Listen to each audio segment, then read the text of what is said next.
Welcome back to RGR Craft. I'm Ryan, and this is me going semi-rogue on the craft beer industry, brewing at home, as well as a little bit of craft spirits in here eventually as well.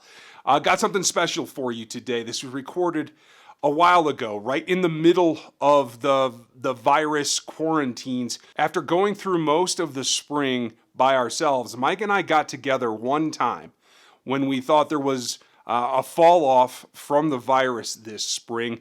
Later, it surged again, so we haven't gotten back together since. It's already been a couple of months, but I wanted to make sure that we got you guys this one because it was a good session with some great beers from Roadhouse. I think you guys will like this review of us doing them together in person, and someday we'll get back to that. But for today, hope you guys enjoy this. Check out the Roadhouse beers.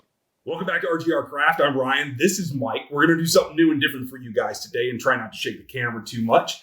But we have beer to drink. You've seen some of my reviews on the channel before, and that's pretty much just me. And nobody wants to hear from just me. So now Mike's actually going to educate us and give us a different opinion about what we're going to drink. And we're going to go through a few today. So hope you guys can sit back and enjoy that. Where do you want to start? With my favorite beer. Okay, let's do that. You know what my favorite beer is? Which one? The next one. Okay. All right. Avarice Greed, Jackson Hole, Wyoming, Roadhouse Brewing. Let's get some of this.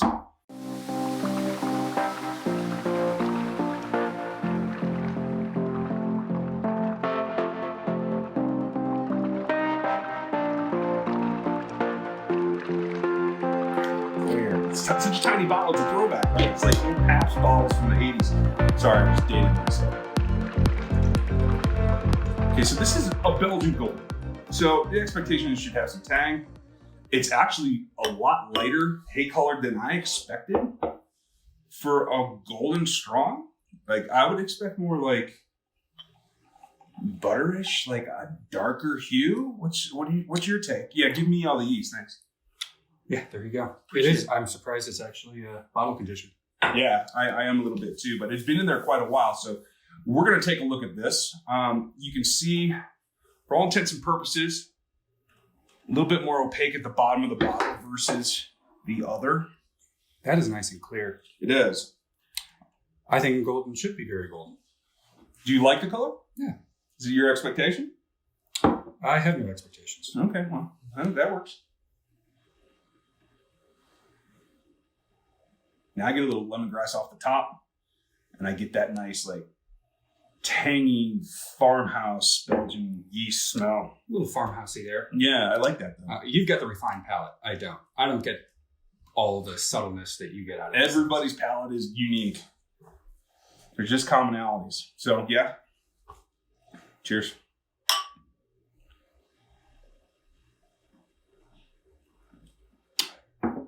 Oh, right off the bat, I can tell that's 9% ABV. Yeah? Yeah. It comes across that easily. Yeah. I don't get that. It's not hot. It's a little boozy. Okay. I like that. Yeah, I do too. I don't notice it until it's probably over 10 or 11% to tell you the truth. I didn't get that at all. What I got was this almost stacked hay kind of thing. Mm-hmm. Mm-hmm. Like, but there's enough girth behind it. It's not thin. Like you would get some from some of the thinner golden strongs that you might get from American brewers that aren't normally up to this standard. I like it. I'm pretty happy with the way the flavor moves overall. It hangs on the palate a little bit, but it's not cloying. It is dry. You know what I get in the nose is I get the phenolics that you'd expect from a high temperature fermentation. Okay. So that's good. More pepper. I get no clove out of it at all. Are you getting that black pepper thing? No, I get a little bit like bubblegum. Oh, some of those kind of phenolics. So everybody's palate's going to be a little bit different. Mike's honestly going to pick up more Belgians than I am because he's got more experience with those. But to get into something like this, what is it again? 9 even? Yep. So 9% alcohol. It's only 32 IBUs. So you're not getting a lot of hop density from it. It's just a little bit over the top to try and balance out what's going on inside of it. And most Belgians, I would say, are going to give you the majority of their character from the yeast itself. It's not really about the hops. No, generally not. I wouldn't shy away from buying more of this. No, I like this a lot. I really do. I think this is great beer. I'm constantly looking for Belgian-style ales. And I'm surprised to find a really good one out of Jackson Hole, Wyoming. Hey, that's a great town. Yeah. I don't know anything about Roadhouse Brewing. But Guess I like this you're going to first beer. find more after this goes on. Maybe. You know what else I like about this beer? I like the label. Yeah. I like that. I like labels that tell you about the beer, what's inside. Mhm. You know, the style, the notes, it's warm, dry, estery, the ABV, the IBUs. That's pretty typical. But, you know, that it's bottle conditioned and how to pour it. I mean, I don't know. That stuff, it makes it fun for me. Well, it comes in handy, and it gives you, and what we're talking about here, folks, is the way that this is laid out. You have what the beer is, but then some information about it on the side, and even more on the other side. We'll show you that in a second. But that's the big thing, is you're trying to communicate from a brewer standpoint what they're expecting it to taste like, what they're aiming at it tasting like. They're trying to give you as much information as they can to help you get there in your glass the same way they got there in theirs. And so what's on the backside here? A little bit more explanation. This is a well done beer. It's a well done label. I agree with you. I like when instead of just being pretty. We'll show you a couple in a little bit that are just pretty. This helps you drink the beer and get out of it what they're trying to get out of it. So I will buy this again. I don't want to give it ratings, but this is something that I would drink pretty regularly, enough that the 9% would probably get me in trouble. Oh, yeah. Yeah. You want to get in real big trouble? Yeah. Let's try the next one. Okay, we'll be back. All right, folks, welcome back. This is part 2. We're doing Roadhouse beers today. They're out of Jackson Hole, Wyoming. And yeah, I'm not the greatest at this particular setup. Having a partner definitely changes everything. And so we're at Mike's place today. And I didn't quite get the first go at this beer down, which is going to be a problem here in a second, because we are cracking, what's this one called again? Siren Song. And here's the problem. It's like 14%. I've already had one. So this is just the way that it's going to go. This is take 2 of this beer review. Right. First one didn't take. Like that. It See what I happens. did there? Yeah. Well done. Yeah. So anyway, this is take 2 of Siren Song. Take 1 for you. But yeah, 14% ABV. And this is our second time through this one. You know what? I'm fine with that too, because I really like this beer. Okay, that's good. Well, so tell them what the big thing here. I'll tell them while you're pouring. So the big thing is Imperial generally means bigger ABV, bigger flavor profile, something that American breweries use to set themselves apart from the average whatever they're doing. Not many breweries do Belgian beers to begin with, so this might be a little bit of overkill, but the idea is that they're trying to communicate to you that you're getting something far above what we did with the last beer, Avarice Greed, which was a nice, I thought, blonde, like, I wouldn't call it a strong. What was it? 8%? 9%? Belgian Golden Ale. Yeah, it's just Belgian strong, sure. At 14, this color tone is way more what I expect. Maybe this will help you guys get a better view of it. And it's darker. I'm guessing there's, I don't want to take too much of a guess about what the malt is. There could be a touch of caramel in there. There could be some aromatic, I think, would give a little bit of color. This is definitely... Maybe some special beet. Yeah. That could definitely be in there. This is definitely more of an orange hued, darker, golden color than what we got the hay colored beer in the first one. What's your nose give you? Not nearly as much as Avarice and Greed did. I agree. You know, because I read the bottle, I know that there's hints of tropical fruit in here, right? And I don't have the palate that Ryan has, so I can't discern these kinds of things. I drink a beer and either I like it or I don't. This beer I definitely like. But if it tells me what I'm looking for, and in this case it's tropical fruit and some raisin, I can discern that. And I like that. I mean, I can actually, I do actually discern that in the nose and in the flavor. This definitely has a little bit more body than Avarice Greed. Mm-hmm. Well, and I think the whole thing about telling you what the expectation is, what the brewer's expectation is, kind of helps you pick things out, because they're especially in a beer like this, 14%, we're getting alcohol coming off of it. Oh, yeah. We're getting aroma, but it's a little muted. It's a little underneath what is more caramel, more body. So having that to kind of guide you, some people get it, some won't. I don't get hardly anything off of it. I get almost nothing in terms of tropical. It's there. It's just not in your face. Right. And I need things in my face quite often. So when it comes to aromas, my nose isn't as good as my palate. So I'm not sure what to think about what you just said there. Yeah, well, that's right. Keep thinking. It's a little chewier, but I don't get residual sugar. It's not sitting on my palate, on the back of my tongue, waiting for me to do something else. It's pretty much cleaned itself up pretty quickly. Yeah, if I just let it linger, I still get a lot of that alcohol. You should. It's 14% ABV, right? But it's not quite as dry as Avarice Greed. Right. So I think as you let it linger, you still that alcohol. There's a residual alcoholness there. It's not hot. It's not. It's not anything bad.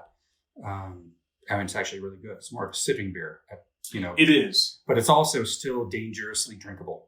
And my favorite, and for those of you that have followed the other channel, you've heard me talk about either doing something like I do Kolsch's at Thanksgiving. I have a tendency to do Belgians at Christmas because I think it offsets a lot of those heavier flavors with something that is a little bit loftier. Mm-hmm. This one pushes the boundaries because of how much malt there is to it. But I still feel like there's that thing at the end that kind of just lifts your whole palate a little bit because of the yeast. And this is, again, yeast-driven flavor, not hop-driven flavor, although they were pretty adamant to go out of their way to list tropical flavors in the hops. And that's an American bastardization, basically, of adding to what is a classic Belgian style. This is what I consider a Belgian strong, this color, this flavor profile. You?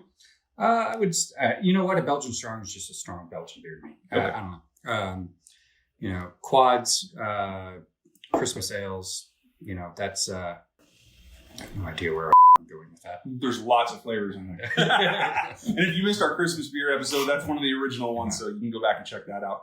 As well as the interview I did with Anchor brewer Scott. He was great and goes into quite a depth of how you develop flavors in his Christmas beer, but also in something like this. It's not a drastic addition. I would say it's probably no more than 5 or 7% of specialty malts on top of what we had in the lighter beer. Yeah. But it makes enough of a difference on your palate that you can really change what you're getting out of it. Yeah. I would really like to know what they did in this beer to make it what it is, right? I mean, it seems like it's probably a pretty closely related to Avarice Greed, just a pretty straightforward base of probably some Belgian Pilsner and not a whole lot of hops, but just enough to round it out. And then, I don't know, maybe added something to this or did something to this to make it what it is. But I can't tell you exactly what it is. It's still pretty straightforward and simple. I don't think that they did a whole lot to make it what it is. Other than really bump up the alcohol. It's actually less IBUs than Avarice Greed by a couple. It is, yeah. And I like that they added the notes of serious swagger. Well done, Roadhouse. I like that. Yeah. Here's the interesting thing. The tropical fruit is part of it, but the thing that I think is underlying, we haven't discussed, is there is that kind of really lightened, double-ish kind of raisin flavor that kind of sits underneath everything. Yep.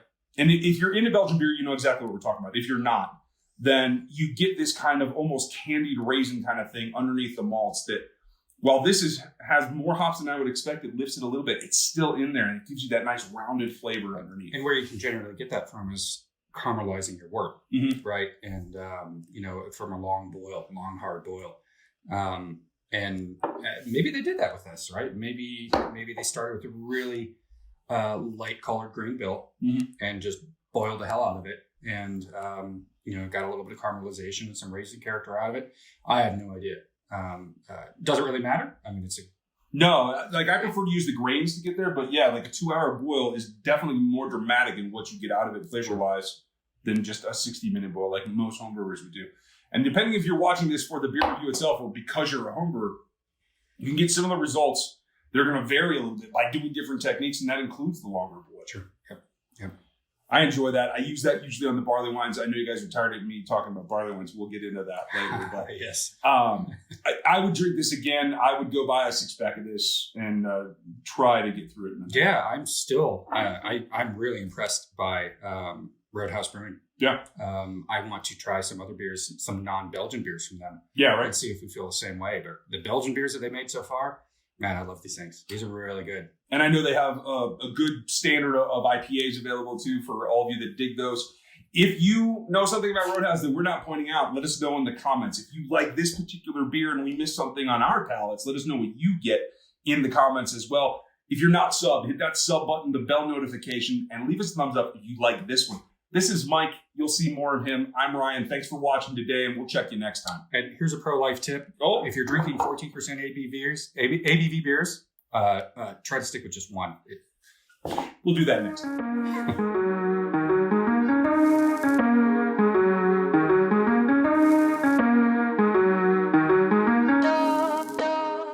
So our first beer is Avarice Greed, a Belgian Golden Ale from Jackson Hole, Roadhouse Brewing in Jackson Hole, Wyoming. That's going to be the first thing that we take a look at today.